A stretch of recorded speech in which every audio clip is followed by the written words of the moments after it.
Hello and welcome to the Flix Forum podcast, where each episode we go back and we look at a Netflix original film in the order of release. Today we have Netflix 402nd film from 2021. It's the Philippine romantic drama film called My Amanda. It's directed by Alessandra de Rossi. It also stars Alessandra de Rossi and Piolo. Pascual. I am Jesse. I am your host. Thank you for joining me today for this Netflix original film. As we always start our show, if this is a film you haven't seen and you're interested in checking it out, give us a pause and come back a little bit later on, because as we go, we're going to spoil this film and talk all about it. But we do like to start our show with the Fast Flicks, where we do a quick little summary of what the film is all about. So this one, it's about two best friends who go through the ups and downs and emotions of life while fighting the connection between each other. That's what this film's about. All right, here we go. Let's get into it. How did this end up on Netflix? What's the story behind the film? The main character in this film is called Amanda, and the other guy is called TJ. So my Amanda in relation to Amanda being his Amanda. And I'm not sure I like the idea of a male possessing a woman or being able to say she's mine. So interesting. Let's see what it's called around the world. See how other countries have adapted this title. So in Spanish and Portuguese, it's called My Friend Amanda. It's a little bit nicer, adds the word friend in. In French, it's called Amanda and I, much better. Chinese, it's called Beauty Chaos. Interesting. I'm not sure. I think in another translation it was also Dear Amanda, and that makes sense because throughout this film there is a voiceover of this story that's being written, I guess, as well. In Hungarian, it's called TJ and Amanda. Nice. And in Turkish, it's called Amanda and Ben. I'm guessing in Turkey they've changed TJ's name to Ben to make it more locally accessible. That's my guess. Other than that, the working title for this one was The Untitled Piolo Pascual Alessandra de Rossi Project. There we go, very original.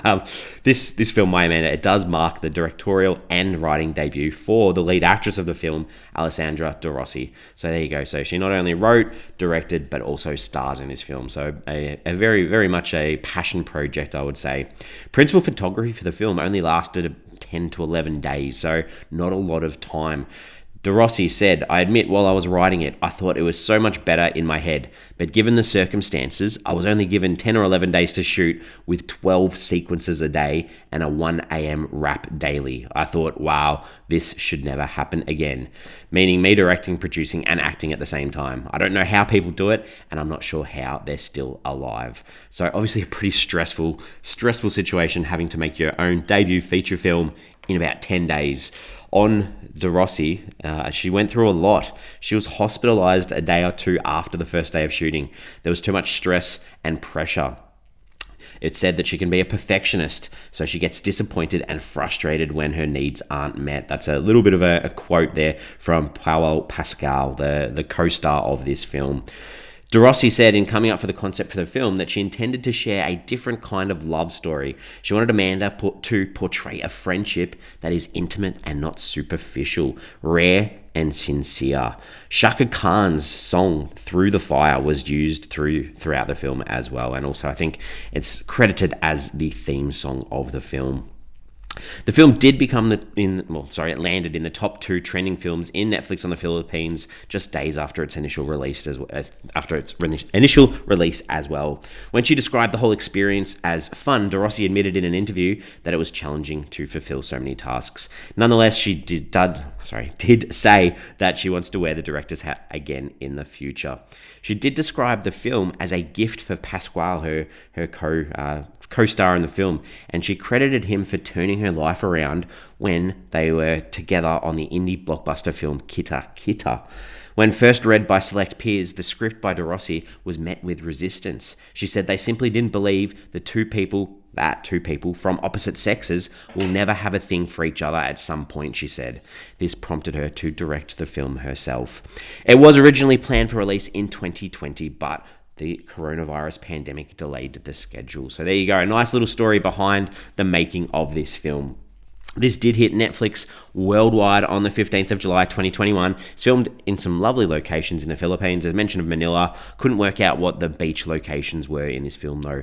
This has a variety, has 2 wins and 15 nominations across a variety of awards in the Philippines. So we've got the Farmos Awards, the Star Awards for movies, the Entertainment Editor's Choice Awards, and the Society of Filipino Film Reviews. So nominated across a variety of awards for this film. What are the critics and audiences saying about this one? They don't have a lot to say. There's not a lot online about this film. Rotten Tomatoes, there are 3 reviews from critics. They're all fresh. There's no audience consensus. There's no Metacritic score. If we go to IMDb, it's only got 420 ratings. So it does sit at a 5.9 out of 10 on those 420 ratings. So you'd say that's okay. Letterboxd, it sits at a 3 out of 5. Again, pretty solid on a bit over 2,000 ratings, and it's been logged by a bit over 3,000 people. So you'd have to say not a lot of people have got online to talk about this film. So here we go. Here's a little bit of discourse from me on this film. What are my early thoughts? I know you're all waiting to hear what I think about this film. And I think this film is pretty much a soapy, lovey-dovey, romantic conversation between 2 people. So if you like that, I'm sure this film will be for you. For most normal people, I don't even know how I'm classifying normal, but for people that like film, this is going to be a ball fest. When I sat down to write the notes for this show, I was like, this is going to be one of the shortest episodes I've ever done because I don't have a lot to say. So here we go. Let's talk about the characters. As mentioned, this is a film between 2 people, Amanda and TJ. So Amanda is referred to as Freem throughout the film as well. She's best friends with TJ. He is the brother to her that she never had. They are the constants in each other's lives. And she always makes bad decisions, and he's always there to pick up the mess. I think part of this, she likes a drink, and that sometimes makes her takes her down the wrong pathway in her decision making. And she shows her feelings of love towards TJ through words and actions. And obviously this is about friendship, and it's about a platonic relationship. It's not necessarily about a sexual connection between a male and a female. As said before, this is about a friendship. So it's interesting. She wants him to write her a book. I think it's like 1,000 letters for a best friend, or love letters, or some rubbish like that. So this gives him something to do throughout the film. And this is the voiceover that we hear from TJ, or he's referred to as Fuffy. I think Fuffy, yeah, throughout the film. And he's always interested in other girls. So he can't be with Amanda. He's supposed to have commitment issues, but he's pretty committed to his friendship with Amanda. So I thought that was a little bit of a weird character trait. He shows his love towards her through humor. I guess he's always joking things off whenever she tries to make a move on him. But this almost isn't believable, because this voiceover throughout tells the audience how much he loves her. And I know we'll talk a little bit about what that voiceover actually means later on. But if you're pushing that down the audience's throat as to what that voiceover is without the twist at the end, then this feels really weird while watching the film. And when she throws herself at him multiple times throughout, it just doesn't make sense and makes for a really awkward viewing experience. He can't keep a girlfriend, and apparently he's a better person by the end of the film. But as an audience member, how did he change? He seemed pretty good this whole film. He was always there to support Amanda, pick up whenever her partner was abusive to her, whenever she was sad, whenever he had another girl and ditched Amanda. He was always there, and he even didn't kick up a big fuss when one of his exes takes their shared hamster. Amanda goes and gets it back to him, but he didn't even care that much. So I don't know. I'm intrigued. There's 2 other side characters that have a little role. Kelvin is Amanda's boyfriend / fiance / husband throughout this film, and he's abusive. They're on and off. She marries him. He has a side girl, he impregnates her. He's just not a good guy, and he ditches her. And Amanda still goes with him throughout the film, even though her apparent best friend TJ for life, they've been best friends for life, BFF, whatever it is. He tells her it's a bad choice and she doesn't listen. So frustrating characters throughout this film. Amanda's nana is in the film as well, and she obviously wants her and TJ to be together. So she was a sweet character, just adding to that further tension as to why aren't these 2 people together. Alessandra de Rossi was actually born in the UK, very interesting, but 122 acting credits. That is so many credits. This, obviously, as said before, is her debut film, and has gone on to direct another film called Everyone Knows Juan, and that came out in 2025 as well. So interesting career, obviously known for performances. Let's talk about some scenes. What worked, what didn't work in this film. The one thing that worked, there's this line where one of TJ's girlfriends Amanda asks if the girlfriend wanted to pet his hamster inside of him. I thought that was funny. That made me laugh. But the rest of it was hard to... This is just a film of conversations throughout, pretty much. The characters are moving throughout life, but the impact it's supposed to have is the conversations between the two and what they say. So I think anything to do with Amanda's small breasts or her boobs, her not wearing a bra, her taking her top off and driving past a funeral thinking that's funny, TJ getting dizzy over her cleavage, her asking if she's more attractive without a bra, Calvin's American chick having massive boobs, all this mention that it just wasn't funny, it didn't land. Amanda and TJ at this karaoke bar, she gets so drunk and starts this brawl with a chick, it was pointless. The fact that TJ throws a hissy fit when Calvin comes back on the scene. Previously, up to them getting back together, Amanda had been throwing herself at him. It's not like he didn't have a chance. And then there's this super slow montage of her with Calvin, which was laughable.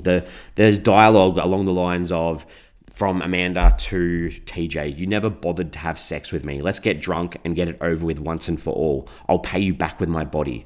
Like, what the hell? And then last chance, Fuffy, to do what you always wanted to do. She's literally putting it on the line for him and he doesn't take it. I don't know. I don't know. The whole Amanda saying she goes back to Fluffy because she's upset. Her husband's beating her. She's got a black eye. And she tries to defend it as that she deserved it, or it's how a man and a woman work a relationship out. There was so little about this Calvin character that the fact that she tried to defend him was so gross. And then she gets out of the car and cracks it at TJ for trying to tell her she needs to leave, and they walk opposite sides and the light drops, so it shows they've been at a standstill for ages. I just did not like that scene. Amanda says, I think I'm Winnie the Pooh because I have no underwear on. Come on. And then they throw in towards the end to try and make these multiple twists in the third act. They throw in that she might have cancer. Please, come on. And then Amanda and TJ singing together in the hospital bed. It just didn't work. I really struggled to find some positives in this. The themes and the ideas in this film are pretty clear. The idea of friendship and valuing it too. The idea they push hard that a man and a woman can be friends without falling for each other. That's a nice message as well. And the idea of long-lasting love and making sure that you tell those close to you that you love them whenever you get the chance. There was a metaphor of stars in the opening scene and the closing scene, as well as throughout, the idea of stars staying together but never getting that close. And we see that through Amanda and TJ as well. And I think you got to say, you can't accept domestic violence. Like, I don't know. I feel like it's a very, very sensitive topic that you have to take really seriously, and I'm not sure this film did it in the right way. I've got to say, my takeaway from this film, the voiceover throughout, really didn't like it, and we're probably going to get into it in a second, but it's something that's there for interpretation, and I think it's tough. It's tough. We'll talk about it more. I think the ending, I'm going to talk through the ending. I can't respect the ending at all. You have the fact that you go through... So, some context. I know I said I'm going to spoil it. Amanda is pregnant with a child that's not TJ's. TJ stays with her. Well, he has a girlfriend, but then ends up with her throughout the end of the pregnancy to be there and help her raise the child. We see the couple, Amanda and TJ, go through happiness, being together, raising a child that isn't theirs. This is nice. This is a nice ending. But then there's a cut. And we go back and tell the audience that none of this was real and Amanda died in childbirth. And TJ is bringing this kid up on his own. To me, this is so disrespectful and such an attempt at pulling on those emotional heartstrings. And it doesn't work because there's never one moment throughout the film that you think these two are workable or it's going to happen. So that really frustrated to me. And I don't know. I'm just really angry with the ending. I just really felt like they tried to throw a double thing, like frustrating. And I'm getting frustrated too with international films, in particular Filipino films. It's getting to the point of ridiculousness where, especially Filipino films and some Indonesian films too, they often mix their own native language in with English lines throughout. This isn't a criticism of the filmmakers. This is a criticism of Netflix. If you are deaf, you cannot watch this film because there are no closed captions. There is subtitles for English, and that is it. So when they speak English, if you are deaf, you have no chance of knowing what's going on, especially in this film, because there is so much English throughout. So Netflix, you need to lift your game. It's not acceptable. Go back and fix this in some of your films. And Nana, I'm sorry, this is another flip. Nana in this film, why did they have to kill her off? There was no need. There was no need to kill Nana off. It was just another moment to get Amanda in tears crying. And there is a moment, like just before Amanda, towards the end of the film, Amanda slips in the bathtub and they have her lying on the floor. This was the perfect chance to end the film differently, have a better ending, have the two together, and it was just literally just like another throwaway line that, she's okay, it's all right, let's keep progressing where we're going. Anyway, I'm going to wrap this up. We give the film a rating out of 5. For me, I really didn't care if the two of them got together, so that made this film a slog. It's such a short runtime. It's like under an hour and a half, but it felt like a 3-hour film. And to me, this just doesn't work. I'm giving it a 1 out of 5. Apologies if you enjoy this film, but I did not like it. We're on socials. We've got Facebook. We've got X, formerly known as Twitter, as well as Instagram. Give us a follow. Give us a like. Join in on the conversation on the films.